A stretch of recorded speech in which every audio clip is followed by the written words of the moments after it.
di turunan ke-9.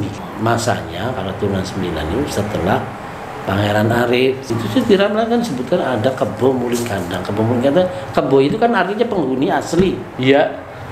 Kemudian ada lagi tuh para wargi. Nah, para wargi itu kan keturunan. Oh, iya. Keturunan Sunan Gunung Jati. Dan ternyata yang sekarang bergerak itu kan keturunan Sunan Gunung Jati semua. Itu yang menyerang meramalkan satu siapa? yang bukan. Ramalan siapa itu? Sultan Matanghaji. Pertanyaan yang selalu menggelitik saya. Silsilah nasab itu masih relevankah untuk merebut tahta Kasepuhan? Ya harusnya itu bisa. Kira-kira pesan atau harapan Kang Opan terhadap Sultan Sepuh 15? Apa sih, buat apa mempertahankan yang bukan miliknya? Assalamualaikum warahmatullahi wabarakatuh. Pemirsa Pada Suka TV, kali ini saya Yusuf Mares akan mewawancarai Dr. Raden Ahmad Opan Safari Hashim M.Hum. Beliau adalah filolog, beliau juga dosen di salah satu perguruan tinggi di Cirebon, dan beliau juga ahli sejarah. Dan tak kalah menariknya, beliau adalah salah satu terah dari Sultan Sepuh keempat dan keluarga besar Martasinga. Ya, apa kabar Pak Opan? Alhamdulillah Dr. baik, Opan Kang saya Yusuf. manggil.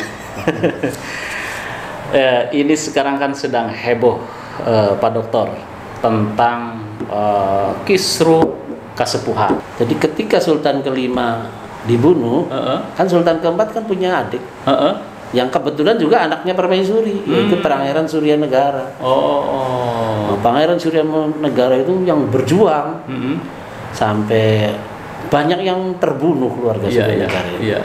Banyak yang menderita. Tapi keturunannya sekarang masih ada? Masih banyak. Masih banyak.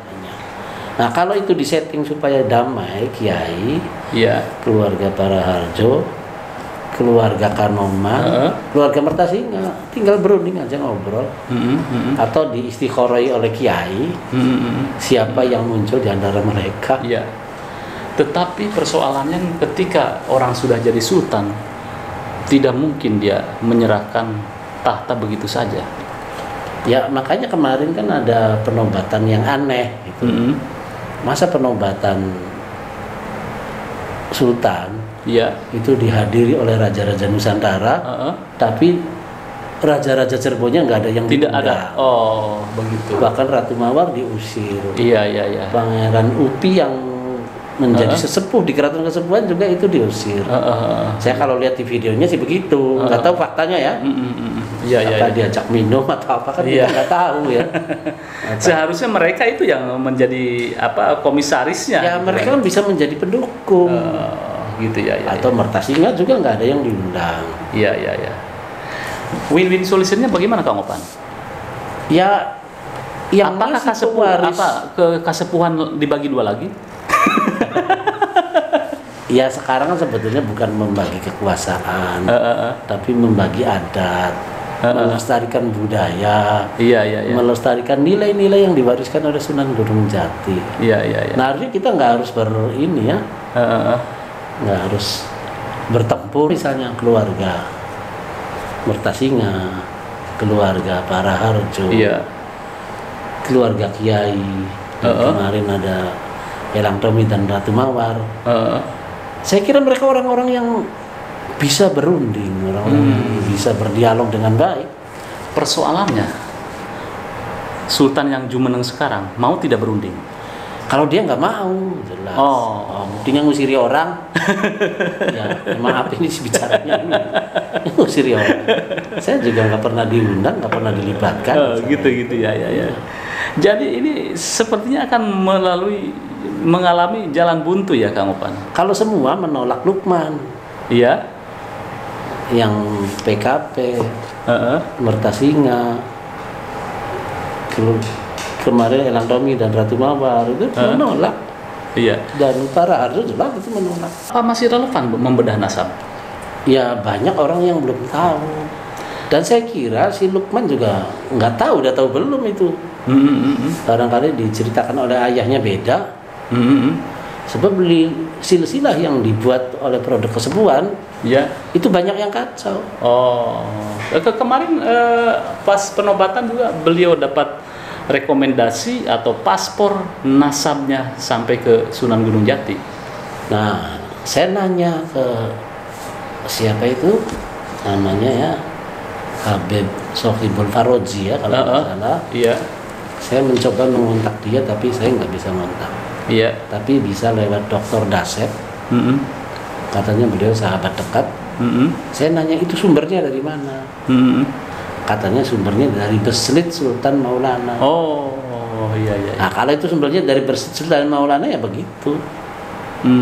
Ini banyak kekacauan beslit-beslit yang ditulis oleh, yang ditandatangani oleh Sultan Maulana. Sultan Maulana itu Sultan Sepuh yang ke-13. Ya. Oh. Bicara apa adanya, karena itu faktanya begitu.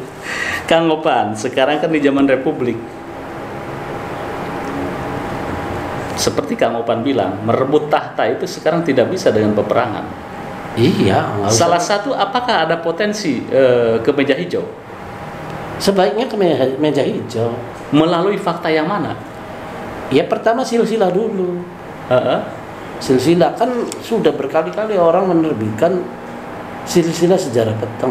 Ini jalurnya Hudronya ini, jalurnya Alexander. Nah si Lukman harus menolak kalau itu memang bukan. Selama ini kan diam saja. Tidak ada. Penolakannya gimana? Dia harus ngomong dong. Iya. Buktikan bahwa dia bukan. Kalau diam aja berarti iya menerima, ngerasa. Nah yang menolak ya harus membuktikan. Dari mana datanya? Iya. Kalau saya datanya dari Pangeran Satriono, cucu Sultan ke-11. Saya di ilmu filologi, kalau ada satu silsilah, itu pembandingnya kan ada silsilah, 3 silsilah yang lain. Saya kan kebenarannya ilmiah. Nah nanti kan kalau di pengadilan kan lain nilainya, bobot nilainya secara hukum berarti.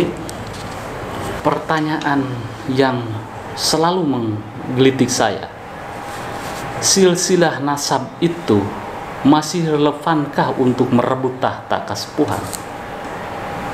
Ya harusnya itu bisa. Kalau enggak ya itu aja tes DNA. Tes DNA. Dia DNA-nya kemana? Iya. Apa sih, buat apa mempertahankan yang bukan miliknya? Betul. Kalau dulu sejarah peteng sering diceritakan, sering diikat, tapi karena belum masanya. Ini terungkap terang benderang di masa sosial media. Iya, ini masa sosial media yang kebetulan Sultan Matangaji juga meramalkan di turunan 9. Di turunan 9 akan terjadi seperti ini. Artinya pergantian, saya merinding nih, pergantian suksesi kembali lagi ke Kerasunan Gunung Jati, atau hanya terjadi ontran-ontran? Ya, besok yang wis anak kebok nguling kandang, Cirebon bakal jadi sebiji. Atau kalau di Mertasingan, besok yang wis anak famili pada guga, Cirebon bakal rapih repeh. Dan itu ramalan-ramalan itu arahnya ke situ, dan masanya itu di turunan yang ke-9 dari Sultan Muhammad Sofiyuddin Matangaji. Masanya kalau turunan 9 itu setelah Pangeran Arif. Setelah Pangeran Arif itu masanya ya. Masanya itu kan ya. Nah, itu sih di ramalan kan sebutkan ada Kebo Muling Kandang. Kebo Muling Kandang, Kebo itu kan artinya penghuni asli. Iya.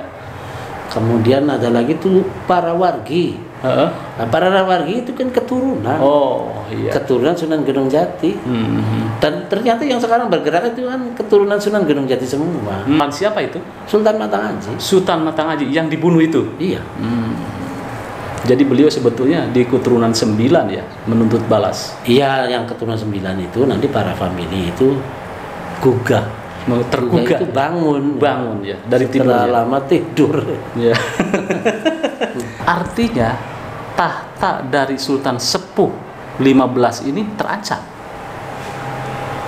Ya bukan terancam, ya kembali ke pemilik yang asli. Oh. Justru yang diancam itu yang dulu dibunuh, yang dulu diburu itu kan para keturunan asli yang punya tanah itu wargi. Kalau saya lihat fakta hukumnya, Sultan Sepuh 15 kan sudah ada tanda tangan gubernur bahwa dia diangkat sebagai Sultan Sepuh di situ. 15. Bagaimana untuk memetakan hal ini, Kang Opan? Gubernur kemarin? Iya, waktu pengukuhan kan ada SK dari gubernur juga. Ya itu kan gubernur kan pejabat sementara. Iya. Nanti kan diganti lagi gubernur. Kalau Ridwan Kamil mundur ganti siapa lagi? Misalnya Kang Yusuf jadi gubernur kan pasti bela saya ya. Bela keluarga saya maksudnya. Pak Ridwan Kamil juga itu kan nggak tahu kemarin karena undangannya tahlil. Iya. Termasuk kiai-kiai yang datang itu kan tahlil itu. Nah betul. Bukan pengen dan syukuran ya. Iya kalau di Cirebon aneh. Yang namanya duka cita itu nggak boleh digabung sama duka sukacita. Misalnya ini tahlil terus dicampur dengan ini ulang tahun apa? Tidak boleh. Jangan ya. Berarti kalau membaca tahlil 40 hari 40 hari. Iya udah. Kemudian jumenengan. Nah, ya kita di kampung itu seperti itu masih tertib. Ya. Tapi kelihatannya akan semakin sulit ini tantangannya. Ya kalau disimpelkan sih enggak. Maksudnya? Ya yang Zuriyah Sunan Gunung Jati yang ada beberapa kelompok itu tinggal bersatu saja, bersatu. Kemudian dari kelompok itu diistikharoi oleh para kiai siapa yang pantas menjadi sultan. Ya, diisrohi katakanlah si A jadi pangeran. Ya. Tetapi untuk merebut tahta Sultan Sepuh 15 bagaimana caranya? Ya di pengadilan. Kita lihat nasabnya. Iya. Masa pengadilan belanya nasab yang salah. Iya. Masa pemerintah belanya nasab yang salah. Oke, pemirsa pada Suka TV, demikian obrolan santai tetapi menohok terhadap pelurusan sejarah akan kisruh Keraton Kasepuhan Cirebon. Pemirsa, demikian saya Yusuf Mares dan Dr. Raden Ahmad Opan Safari mengabarkan untuk pada Suka TV. Jangan lupa like, share, dan subscribe pada Suka TV. Wassalamualaikum warahmatullahi wabarakatuh.